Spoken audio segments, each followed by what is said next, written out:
Welcome back to the Pro Series Podcast. This is episode 167. Today's guest is Gregg Smith and Dario. You may remember Gregg Smith. He's been on. This will be his third time. He was on previously with his wife, Tori Smith. We talked a lot about his HGTV jobs, some of the side gigs that he has done. But Dario is also not a stranger to the TV home renovation shows. And actually, in fact, this episode will be all about the latest project they have done on Roku TV called Honest Renovation with Jessica Alba. We talk about all about that show, some of the side stories that they have, and it's a really awesome episode. So if you enjoy that, or if you enjoyed the show, this is a great behind the scenes type of deal for this episode. But before we get into the episode, please like, subscribe, and review the Pro Series Podcast on wherever you listen to podcasts. Now I hope you enjoy episode 167 with Gregg Smith and Dario. Gregg, thank you so much for coming back onto the Pro Series Podcast. Excited to have you. I think this is like your third time? Yeah, but who's counting? Yeah, I mean, you're the most reoccurring guest.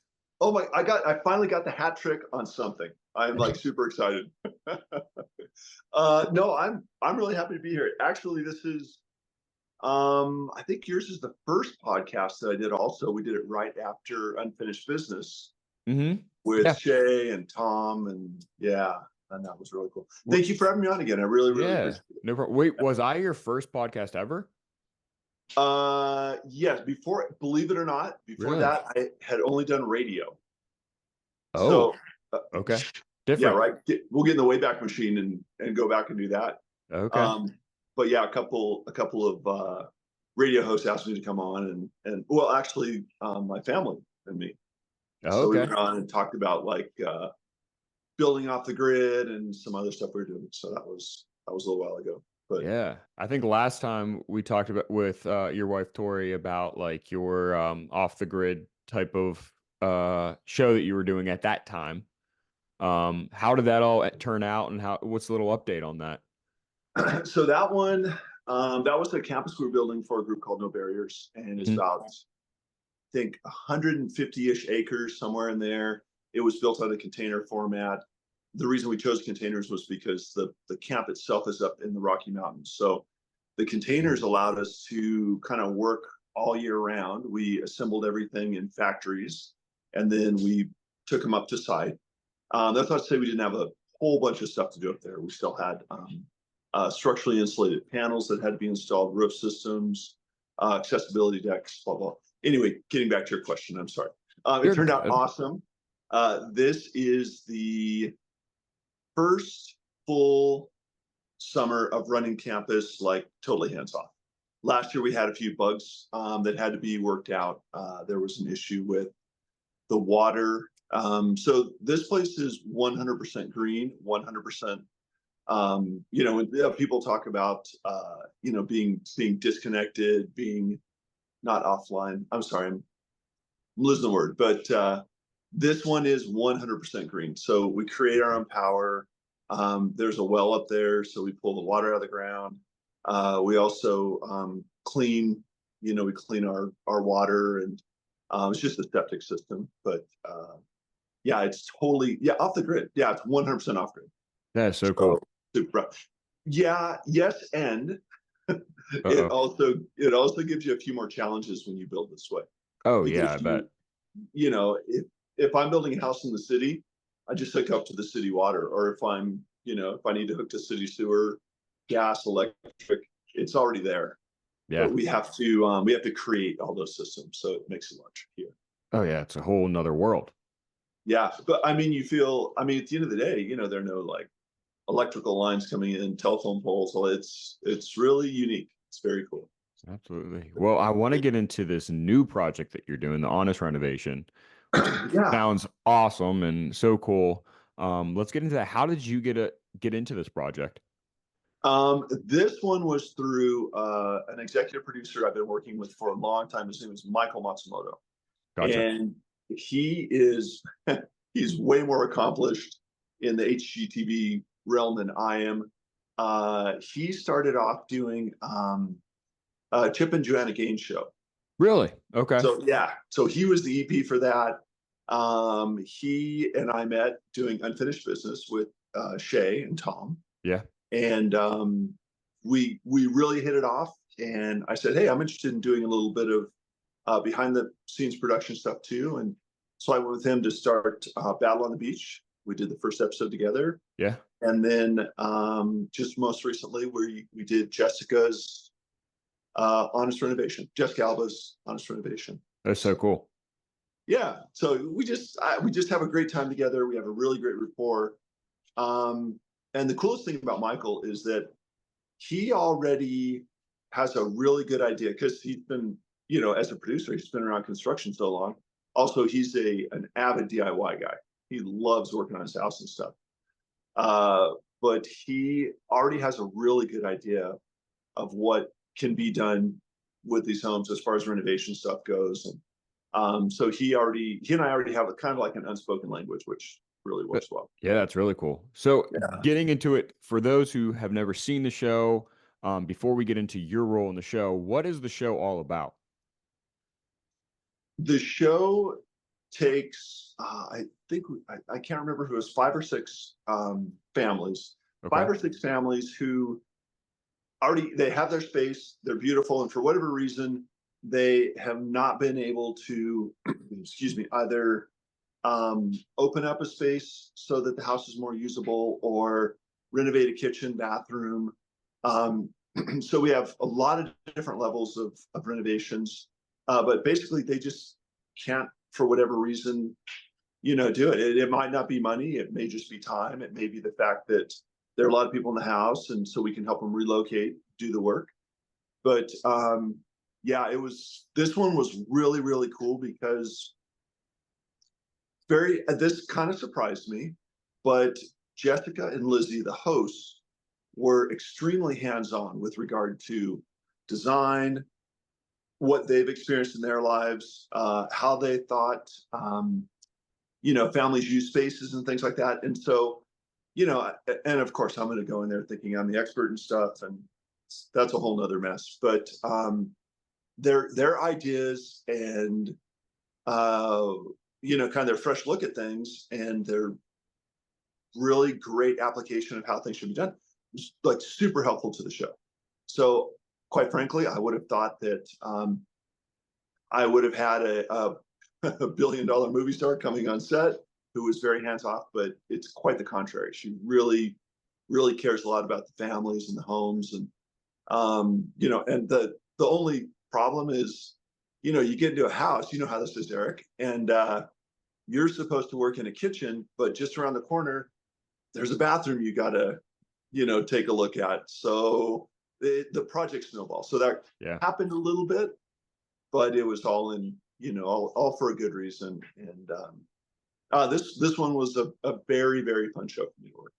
That's so cool to hear, because it's more and more now with these renovation shows that they're bringing celebrities on with, like, the Property Brothers show that they have on, and then that one on CBS with Boston Rob being part of it, and they kind of help out a celebrity's friend or family or something. You're always wondering, like, they seem so involved in the show during the recording process, but are they actually in part of it? So it's kind of cool to hear what you're saying, that she was really part of it and actually cared, and it's refreshing to hear.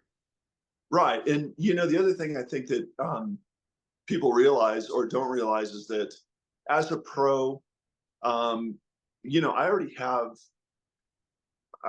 kind of a mindset going into a project, which good, bad, and different, whatever you want to call it. But I have this attitude going in there that I know it's going to take to get this done, and but this was really fun because I got to look at a really layman's approach on how to go through and utilize projects and things like that. So sometimes, and this isn't saying anything about designers, contractors, and stuff like that, but sometimes we get a little bit removed from our projects because we have done something that worked in the past, or we have a certain aesthetic in mind, or we have an idea about what can be done to these places. And so a little bit of a question, or a little bit of I don't want to say steering in a different direction, but just kind of taking a look at other options, which is what we did. And, Lizzie and Jessica were just kind of like, hey, well, what if we tried this? Or what? And you're like, yeah, you know what, that could work. And yeah, it was nice to have fresh eyes on stuff, I guess is what I'm getting at. Absolutely. And I just entered Dario into the call, and I kind of want to get into how your roles kind of got, like, what did you do in this show, and were you on camera this time? We have a little bit of on-camera stuff, but it's mostly time lapse, and you'll see our crews working on the projects. Very cool. No, but we're behind the scenes, and we we make it happen here. Where it's all the magic's made. Hey, Dario, how are you? Hey guys, sorry, just You're time good. zone. Hey, The time zones, man. I was Yeah. like, wait a minute, I think I missed it. Oh, no, you're I was just good. around the corner finishing something up. Good No morning, problem guys. at all. Yeah, we were just talking Oh, about you the missed it. honest renovation, and we just got into your kind of your experience of the show. Greg kind of told me about his experience. I want to kind of give your a little you a chance to talk about your experience with the honest renovation. Um, it was definitely interesting. It was something that when Greg brought it up to me, I said, I was never opposed to it. I felt like it was a good learning experience, especially on TV, right? To be on it. We had done a few before that were on HGTV, Yeah. but never as much as this one. And I felt like on the other ones I had no control, and on this one we kind of had a mostly control of everything because they were kind of not there. So Gotcha. in regards to that, we kind of designed most of it, and whatever minor changes they wanted to make to it, it was either yes or no. And we had a very tight deadline. Yeah. And we were working really hard to make it happen. And I think with the time that we had, I think we achieved. Some of the projects were over the top for the amount of time we had, and we had good crews that helped us out and made everything happen. And in construction is really difficult to get that going, especially like, hey, I need you tomorrow to do this. Yeah. They never said no to me. If it was not tomorrow, it was a day after, and I'm like, hey, don't worry, I'll buy you lunch. I'll send you Starbucks. Let me know when you get there. I'll make it happen. Just because I didn't want it to fall back on me, like my subs. And my subs are pretty reliable.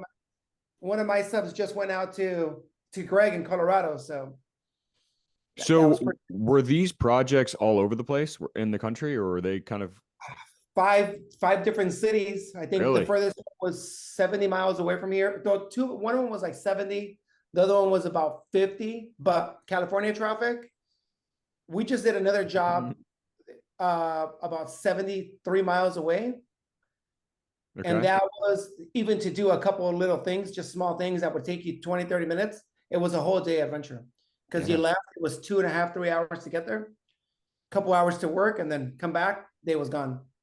See, I feel like it's a whole other job. Like, if you have your construction business in your hometown or where you live, it's probably a lot easier logistic wise to, be a project manager. But how do you do that when you're in, 5 different cities and 5 different areas? You don't know the subs where they live and their quality and all that stuff. How hard is that? So I have subs that I know are good in different cities, but for the most part, nice. My subs will travel to where they got to go. Okay. So that makes it a lot easier.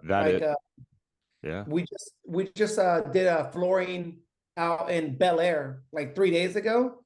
I never even went there. I just sent the sub. He took care of it, and it was done. So you get subs like that, and you're good. But the problem is finding those subs, and you got to take care of them. That's what I meant about sending them Starbucks or lunch sometimes. I don't do it all the time, but when they do me a good solid, I take care of them. And you give them a little bit of extra cash, right? For gas or whatever. And I think people appreciate that. It's something so small, but it goes so far because a lot of people, they tell me, most people don't do that. Yeah. So if you take care of them, I think they'll put you in front of everybody.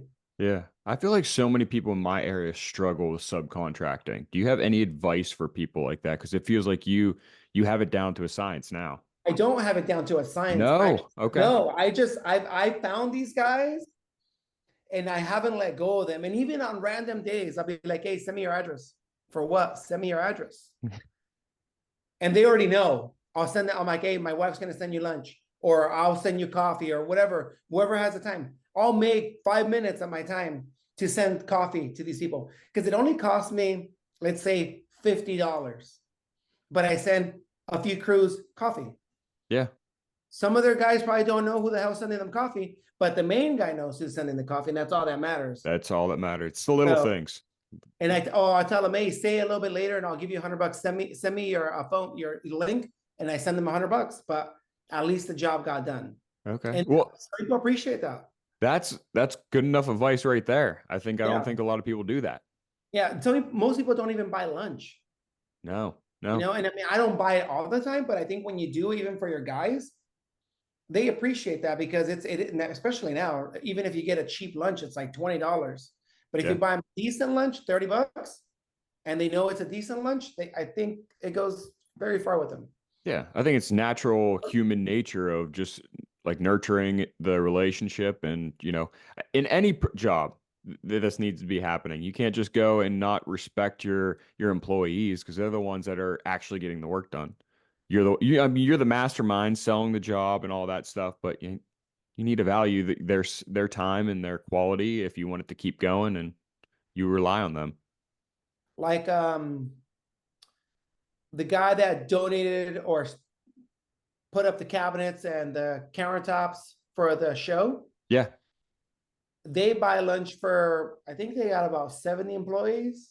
Wow. And they buy lunch like 3 times a week. Dang. So, I mean, that's an expensive bill, but the way they see it is they rather take care of their employees than somebody else take the money. So I see that more often.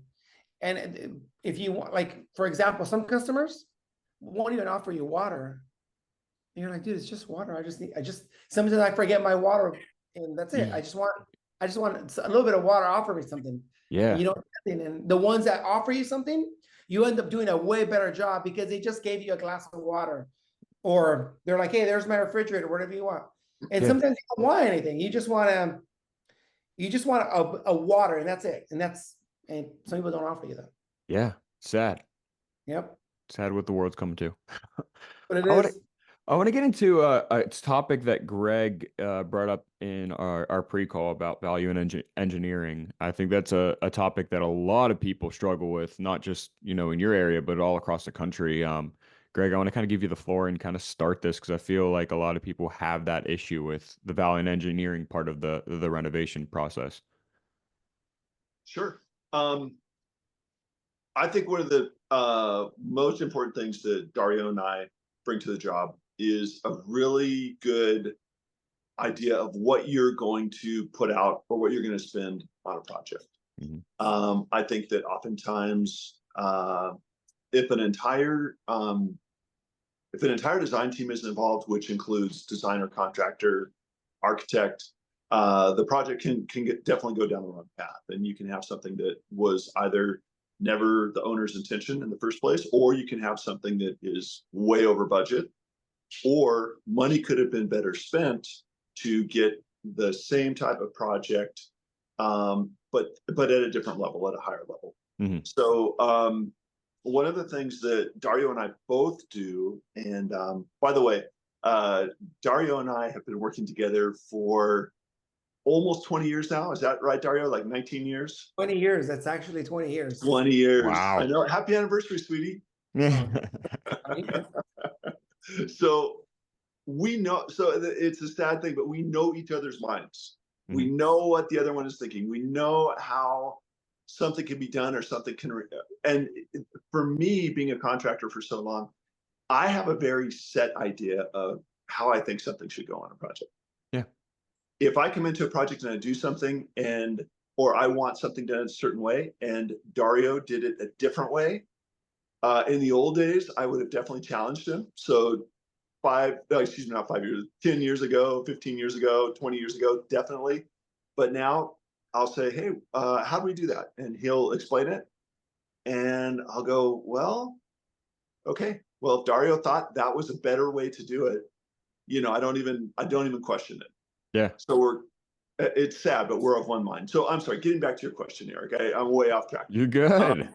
We're about to start a relationship here, dude. We really are. Yeah. Between the two of us, I would say that we have seen almost every type of structure. I've done all kinds of crazy off-grid stuff, worked with the containers. Where I am now, we have like most of the buildings are over 100 years old. When I was down in South Orange County, we worked a lot in San Juan Capistrano, and there are some houses down there that are like adobe, 300 years old. And Dario also has seen these things, and Dario knows how they build a track house, how they build a post-war boomer house. So together, we know what the pitfalls are, the problems. We know that the wiring system is probably going to need to be updated. We know which walls. You can look at a house, especially like one of these 1990s balloon houses that are big inside and all that junk. You can look at the walls and know which walls can get a header and be opened up, and the ones that are carrying plumbing and stuff like that. Mm-hmm. So I would say with 80% efficiency or 80% precision, we can go through, we can tell you what you can do. A lot of designers, architects don't have that experience. And there's really no way to quantify it. You just need to be out there and you need to work on a lot of different projects, and you need to be versed with a lot of different building styles. And I mean, like, for example, when I moved out to Colorado, basements were a new thing for me. We don't have a lot of basements in California. Yeah. I mean, a lot of high-end houses, Bel Air, Brentwood, those places all have basements. But that was a new learning thing for me. But there's really no way around experience. Yeah, you've experienced, you've seen it, and you have the information. So I think that's it. Just being around for a long time. Yeah. Dario, what do you think on that? I think that's true, because I walk into people's houses and they're like, "Oh no, this person told me that wall can't be taken down." And I look at it, right? I just look at it. I'm like, no, I just know. I would look going inside without even paying attention. I already looked at the roof line. I already know which way the load is being transferred. And I tell them, no, this is very simple. Even worst case scenario, we used to do a lot of beams with Gregg. So that stayed in my head, and it's not going anywhere. So I always remember that, like, oh, no matter what, we just even if we needed to open it, we put another beam there, another one there. And sometimes it's not as simple as just one beam. Sometimes you need other ones to carry the weight of that wall you're removing. So you'll need a beam over here, a beam over there, and then you can span that span. Yeah. So, I mean, and again, that only comes with experience and a lot of jobs that you've done. And I feel that architects and engineers, they don't really understand that because they're not there. They just, the way they look at it, it's all, to them, it's just, oh, there's an opening, just put a beam, do this, do that. And sometimes they over-engineer it. It's not that complicated. Yeah. They're like, oh, we need a footing there, a footing there, and a footing there. It's not that complicated. We're just transferring some joists. It's not a big deal. But I mean, I've seen many over-engineered projects like that. And a lot of under-engineered projects. Oh yeah. A lot. We did one in Kodo, me and Gregg, many years ago. And it was a huge, remember the patio? Yeah. It was a patio, and it got windy, and I was moving it, and it was rocking. And I'm like, this is not going to stay. So we suggested, I forgot the engineer, how to do the anchor bolts, and the anchor bolts solved the problem. So, I mean, that was pretty easy. Yeah. I mean, what advice do you have for someone that's starting out that doesn't have this experience? There's no way for them to have the experience until, years down the road. Do they get a mentor? What do they do? Definitely have a mentor, but I would suggest to work for somebody that you aspire to be, or to start as a footing to grow into the direction you want to be. Yeah, that makes sense. For sure, you need to do the work to understand it. Yeah, some people don't get that sometimes even just watching it. Like, I'm a visual person, so if I see you do it, that's it. I know how to do it. I don't have to do it. I already know how to do it, and I already saw your mistakes, and I'm going to do it better than you. Yeah. Or you taught me something that I didn't know. Like before, or even now, people put electrical plates over the studs, right? Just on top. But now, if it's a good job, I router them in so it's completely flush and the drywall doesn't bulge out. Oh, that's pretty cool. So see, little things like that. but if you only learn that by, like, for me, I learned it after I got into carpentry. I got into carpentry by accident, and they forced me to. Yeah. They put me on a wall and they said, we took your money for your kitchen, so how are you going to make it right now that I took your money? But he didn't tell me that. He ran away with my money. My kitchen never got delivered. So I said, can't be that hard to make a kitchen. I told the homeowner what happened. They said, if you think you can do it, go ahead. So that's what happened. We opened up a shop, and it took me like a couple of weeks to, we went through a few sheets of plywood, like 20, and trial and error. And so, that's about $2,000 roughly of plywood. But I said, you know what? It's okay. Just keep throwing it out. We'll figure it out. Because I wanted to build a better box than the average person and using better materials. And I went to the place, to the lumber store. And I'm like, what do people use to build their boxes? They're like this. I'm like, and what's better? They're like, oh, this one's better. I'm like, all right, let me get that one. And then I went and I'm like, I don't like that one. The screw's going right through it. He's like, all right, well, there's this one. I'm like, all right, that's the one. And ever since I started with that one, I just kept on going with that one. So Yeah. you innovate and you learn as you go, but you have to do it. You have to learn it. And you have to watch. I mean, now we have videos, right? So you have to watch a lot of videos. Because some people are just in it for the money, and that's good. But I think you'll get stuck at one point. Oh yeah, because like you said in the beginning of this call, your name's on the line. So Exactly. I mean, you better do all your research. And I don't know why. I don't know who. I feel like when you come out of school, maybe design school or whatever, you think you know everything, and I think it's just part of being young. But I don't know why people don't want to job shadow and like you don't have to have a mentor, but just job shadow. Take a job as an assistant to a designer or a contractor and stuff, and just shadow them for a while.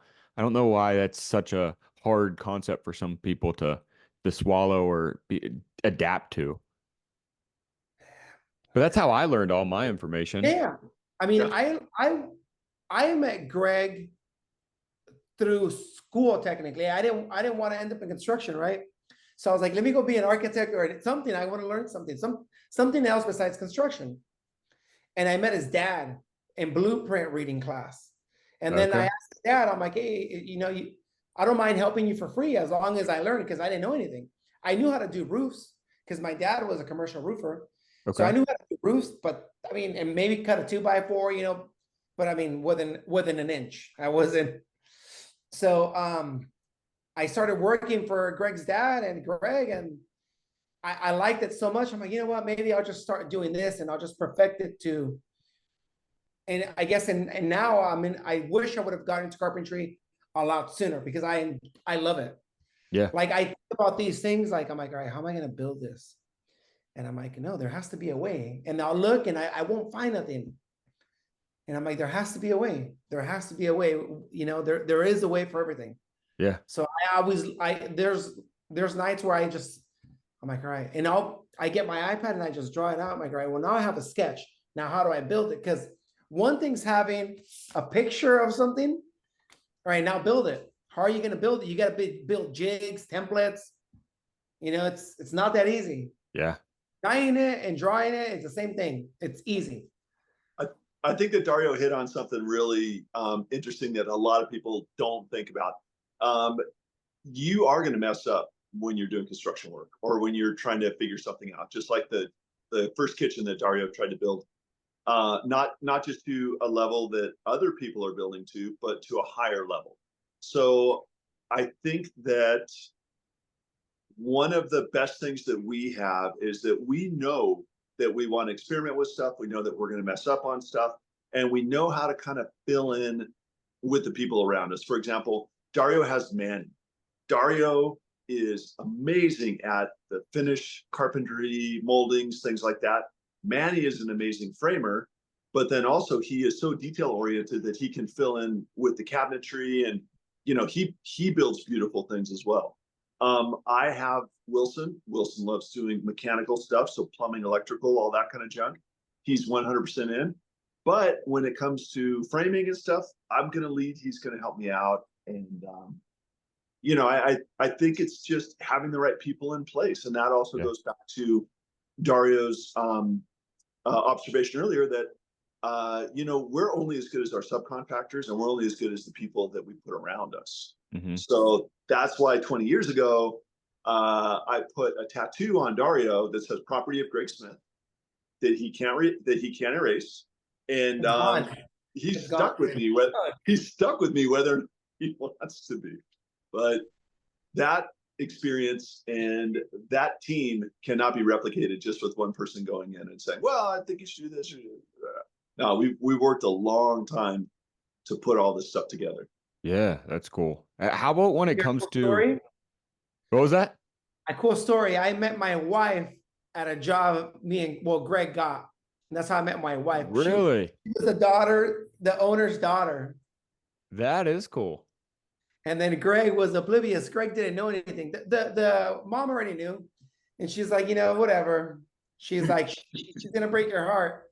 And I was like, well, it is. And then Gregg went in one day. He's like, I don't know if you know, but the kids have been dating.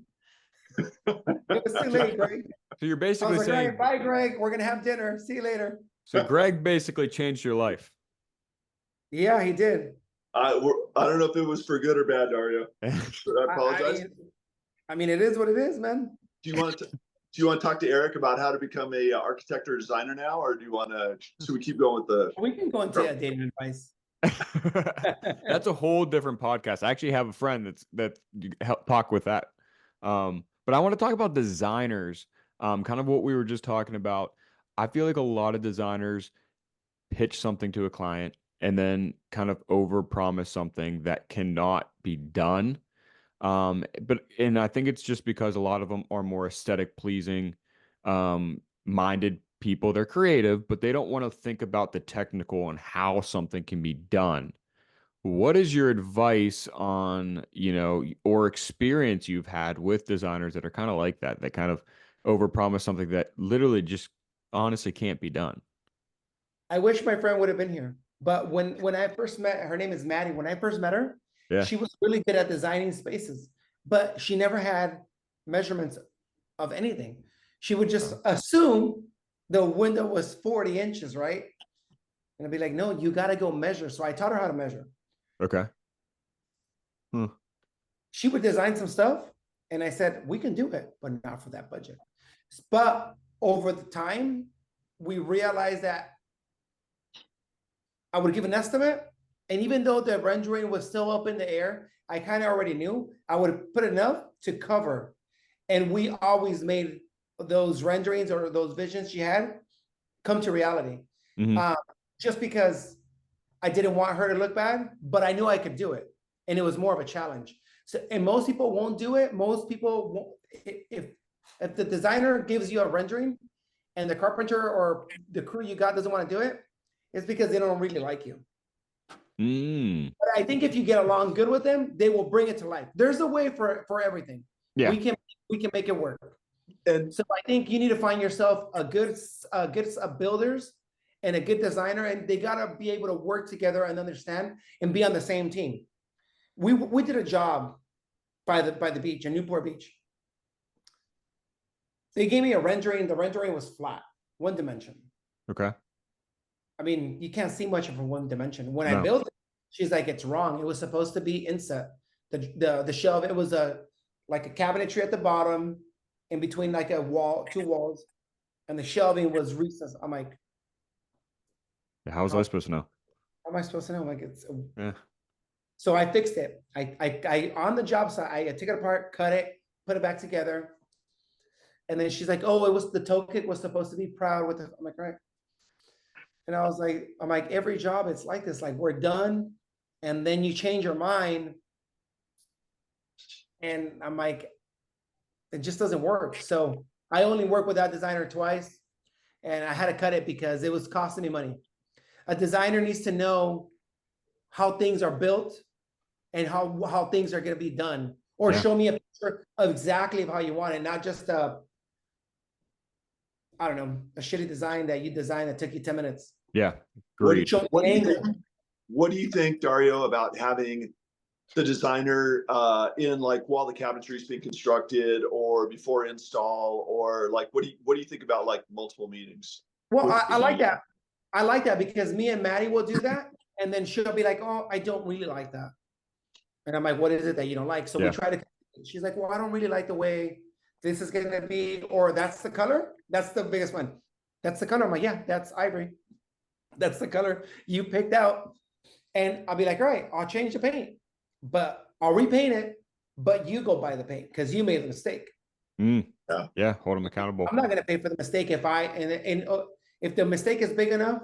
And that designer I'm talking about, Maddie, she cares. If you bother her that much and it doesn't go, she'll buy the paint. Yeah. So little things like that. And I think those details will make people pay more attention. Yeah. And now she just made a design for me for a commercial space we're working in. Took about 4 days. We were bouncing ideas back and forth. Even when I was driving, I'd be like, no, change that. I don't like that. I don't think that's the look he's going for. Because he sent me a few pictures, and I looked at it and I'm like, nope. And then one day she's like, are you ready? I'm like, yeah. And I was like, that's exactly what he wanted. And then we met up a few hours later, me and him. He's like, dude, she did really good. I like it. He's like, I want to make a few changes, but he's like, I like the whole idea. So it's that one's gonna be, he's calling it a destination. It's a big slab yard down the street from here. Yeah. And it's gonna be like almost like an event, like a place where you can just have events, but it's gonna be a commercial event for like people that sell tile, slabs, building materials, and his needs. And the way he's doing it is to attract people to his place for more sales. So I was like, that's pretty good. I like that. Smart idea. Yeah. So yeah. I think if you have a good designer and a good crew, you can build whatever you want. Yeah. Yeah. That's something I've always wanted designers to hear about, because a lot of my customers are designers and I'm a designer. And I see so many of them draw stuff up and they really don't know what goes into building it and like how it's going to be put into the house, or they're going to put this huge island in, but they forgot, and they don't want to seam in it, but they forgot how that stone has to get into the house. Like you got to think about that stuff, the logistics side of it as well, and you can't just design a space and not think about any of that. Yes. Or like a seam and plywood. They're like, what do you mean a seam? I'm like, you think I'm gonna bring the tree in here and skin it here? Yeah. No, it's max I can get is 12 feet. I mean, maybe more if I ordered super custom, but on my 12 feet plywood, that's it. Yeah. There's nothing I can do about it. Eric, I think you hit on something that was really key.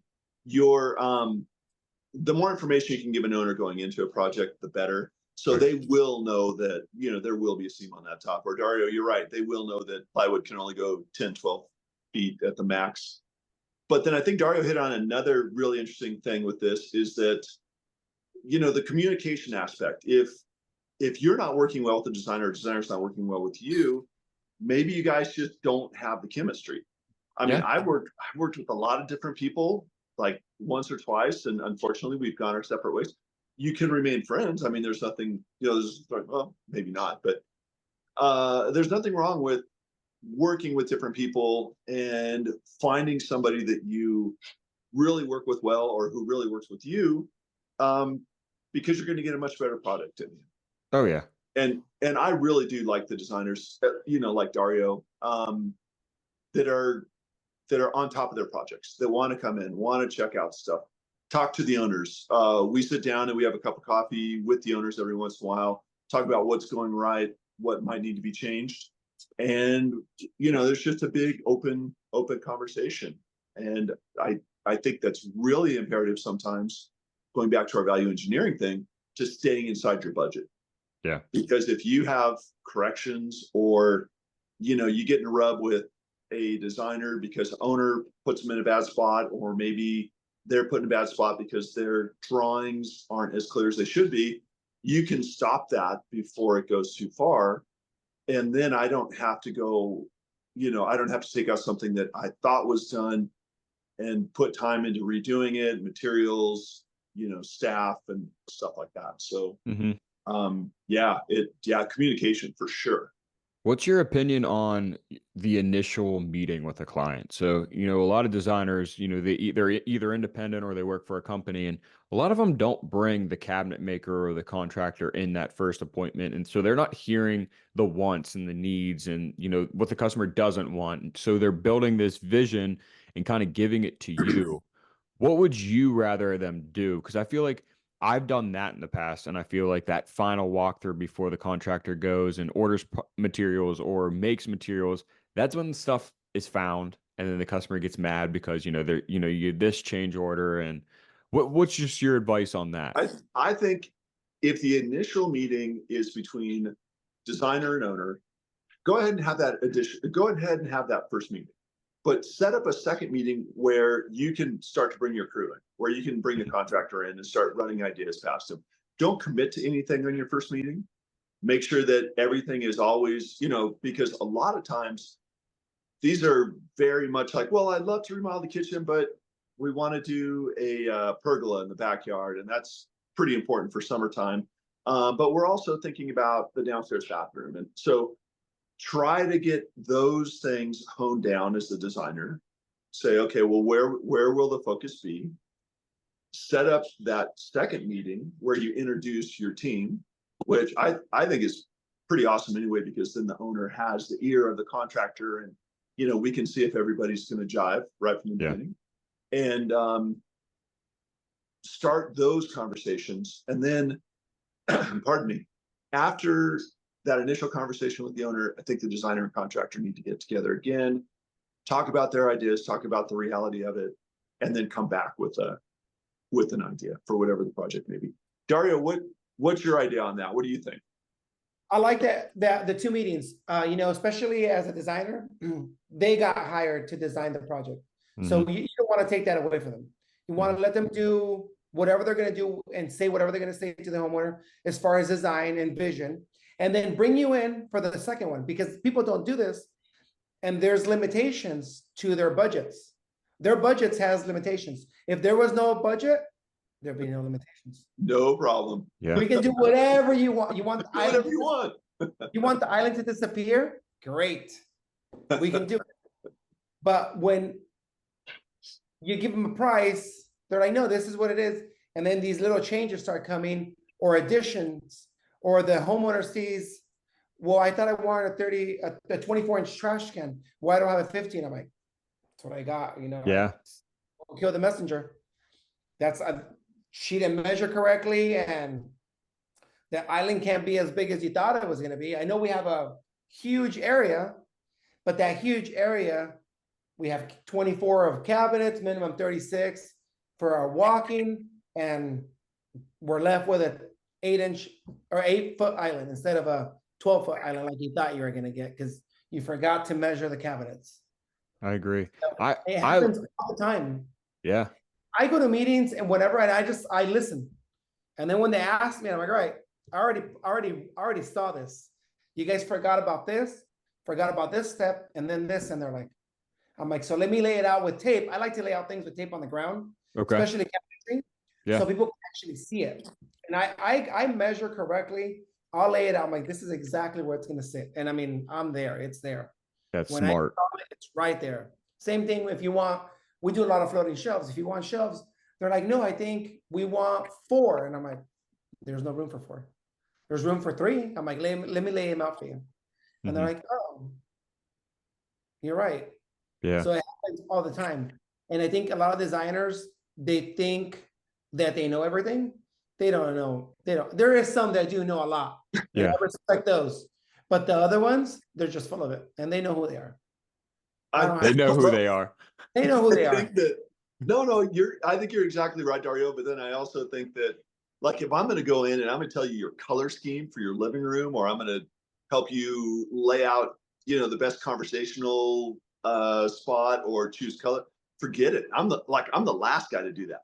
I can tell you how much space we can have. I can tell you, hey, don't get your refrigerator so close to your oven or stuff like that. But yeah, we're necessary. We need each other, and we just need to figure out how to work together. Yeah. I think is kind of the whole, Yeah. When they ask me paint or other ideas, I'm like, listen, there's the designer I work with. Here's her number. Here's her website. Go ahead and call her. Yeah. Above my pay grade. I really like the staying grade. Yeah. I really like the second meeting idea, because you're spending a lot of time with the client as a designer in the beginning, but I think when the job goes on, the contractor is actually spending the most time with the customer in the end because they're in their house for hours and days on end to do this project. Because so like if they just show up the day of install, I as a homeowner wouldn't like that. I would want to meet the person that is putting the work into my job. I like that because I mean, I'm the same way. Whenever, yeah, I'm the same way. I like to meet people. And whenever I see somebody different, even in someone's crew, I'm like, who are you? I've never seen you before. And they look at me like, who is this guy? I'm like, I just want to know who you are. It's just, I want to recognize faces. And I Yeah. think a homeowner would, some of them, I guess, would feel a little fear, Mhm. especially if it's just a woman at home and you got 3 or 4 guys, and versus them seeing you 3 or 4 or 5 times, they would feel a lot comfortable. They would be fine with it. Yeah. And I tell you, because my background's all women. My mom's side and my parents' side and my mother-in-law's side, they're all women. And whenever I send somebody to either house, I try to either be there myself or I only send someone I really trust. Yeah. Because I just, they need this, and I'm like, all right, hold on, let me see who I can send, or let me see if I can go today, or I can't go till the weekend. Like my sister, she's like, oh, we need an outlet replacement, and I'm like, I was like, I'll be there on the weekend. I think Dario hit on another really, really good thing, and this is probably like a whole different subject, but feeling comfortable in your home while you have other folks there. Your contractor absolutely has to introduce you to the subs. Yeah. And it's my job to be that person, and then hang out a while, and then after that, if you have to go or you come back or whatever, at the end of the day, just kind of check with the owner. Just say, everything go okay, the guy? And if she goes, well, I prefer the guys not park in the driveway, I prefer whatever, then make those corrections, because those little things are going to be a problem in the future.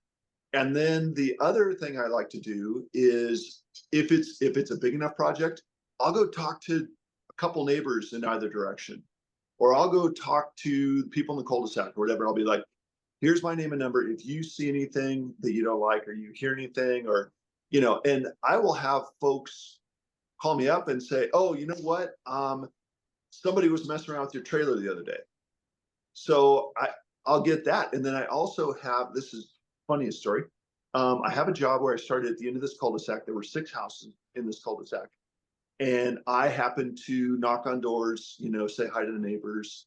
Most of the time you get like a scrunched up forehead look from them. But at the end of the day, I worked in all 6 of those houses. I did major remodels in all 6 of those houses just because I introduced myself. Yeah. And, and it's like, just be that person, be there to take care of your client, and be there to take care of your designer. Your designer should be taking care of you. It's got to be a group effort. Yeah, absolutely. Completely agree with that. Well, thank you both for hopping on the podcast. I want to end with where people could follow you on social media, where people could watch the Honest Renovation, and maybe even reach out if they are looking for a contractor for their own house. Sure. Greg? Dario, go for it. Well, my Instagram handle is We Build Cool Shit. Love it. Pretty easy.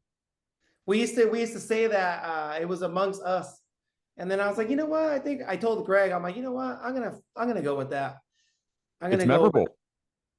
I Everybody mean, can remember it. the front of my office has it, and then people will stop by. I get people that knock, and they're like, "What do you guys build?" And then we walk them through. They're like, "Wow, all kinds of stuff." Or like my shirt, people will read it, and they're like, "We just finished a job for an older couple. They're 81 years old." And I showed up. I forgot I had this shirt. I normally don't show up for a first meeting with it because I don't know who I may offend. Yeah. And I was like, oh, I'm already here. And I was gonna put tape on it. And I was like, yeah. The guy looked at me. He's like, I hope so. And then so I finished the job early in the morning today. I was there at like 6:50 to drop off just some pieces. And the lady is so funny because she's 81 years old. You wouldn't think that. She's like, you do build cool shit. I love it. Thank you. And so that made me feel pretty good. Yeah, great marketing tool right there. I put it on the side of the van. I just gotta be careful though, because I've gotten some advice and it might get me in some trouble. I've gotten a few tickets for the sign on the front, but it's okay. The city has got me some tickets, some citations. Jeez. Yeah. So somebody complained, but I still left it on. It's a neon sign. It lights up the whole neighborhood at night. It's pretty bright. Yeah. Gregg, where are they going to find you? So of course you can always see us on HGTV. Rico to the Rescue season 2, Honest Renovations season 2. You'll see a lot of us moving very fast. Okay. We're really, we had a lot of caffeine that day. We had a lot of caffeine and we had a lot of work to do very, very quickly. Gregg J. Smith at Instagram. We also are jumping on the We Build Cool Ship brand, and we are going to be doing a really cool space that Dario alluded to, a slab yard. And I'm dragging him into a, he doesn't know this yet, surprise, surprise. I'm dragging him into a test kitchen for a baker I know who does wholesale baking. So, so Dario, that's coming in about a month. I love that. And then Dario, what is your YouTube stuff right now? Oh, okay. The YouTube is, I just started with actually my first long video is going to be that building that we're going to redo, and that's too We Build Cool Shit. Okay. So across all platforms. Cool. Easy enough. And then of course Eric Dillman Designs. We're always on that show. Oh yeah. I mean, this is Gregg's third time. Dario, you could just text me whenever you want to come back on. Got it. Awesome. Well, both of you, thank you so much for hopping on the Pro Series podcast. Can't wait to get this one out. Also, this week, I'm going to send you out another question on Instagram. Okay. So we need answers. Dario, we still need your answer on open spaces too, man. Got it.